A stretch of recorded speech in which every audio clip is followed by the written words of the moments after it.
Hello hi friends. ఈరోజు ఏకాదశి కార్తీక పౌర్ణమి రోజు మేమైతే బుగ్గ జాతర శ్రీ రామలింగేశ్వర స్వామి టెంపుల్. సో ఇది చాలా అద్భుతం, పురాతనమైనది. సో వెళ్ళేటప్పుడైతే వాటర్ దాటుకుంటూ వెళ్ళాలి ఈ టెంపుల్కి. సో శివలింగానికి చాలా అద్భుతం ఇది. ఎందుకంటే వాటర్ ఎక్కడ ఉంటే శివలింగం అక్కడ ఉంటుంది. సో మనం దాటుకునేటప్పుడు ప్రత్యేకంగా ఈ వాటర్ దాటుకుంటూ వెళ్ళాలా దర్శనానికి. అయితే నాకైతే చాలా బాగా నచ్చింది. సో ఇది మన ఇబ్రహీంపట్నం నుంచి ఒక 16 కిలోమీటర్ దూరంలో ఉంటుంది. చాలా పురాతనమైనది. చూడండి, జనాలు అయితే చాలా మంది వచ్చారు ఈరోజు.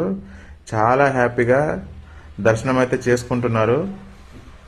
ఇక్కడ వచ్చేసి 3 లింగాలు ఉంటుంది శివలింగం. సో పక్కన స్నానం చేసుకోవడానికి ఆ వాటర్లో ఆ అద్భుతం, ఆ ఫీలింగ్ అదైతే చాలా చాలా అంటే చాలా మంచిగా అనిపిస్తుంది. చూడండి ఎంతమంది జనం వచ్చారో, చాలా పబ్లిక్ ఉన్నది. సో దర్శనం వచ్చేటోళ్ళు దర్శనం చేసుకుంటున్నారు. సో పక్కనే దీపాలు పెట్టుకుంటున్నారు. కార్తీక మాసం కాబట్టి చాలా పబ్లిక్ ఉంది. చాలా మంది వచ్చారు, ఎక్కడెక్కడి నుంచో చాలా మంది వచ్చారు. చూస్తున్నారు కదా జనాలు అయితే. సో చూడండి, మా ఫ్యామిలీ వాళ్ళు కూడా ఇక్కడ దీపాలు అయితే పెడుతున్నారు. చాలా అద్భుతంగా అయితే దర్శనం అయితే అయింది. మా పిల్లలు అయితే చూడండి ఆ వాటర్లో అయితే ఫుల్ ఆడుకుంటున్నారు.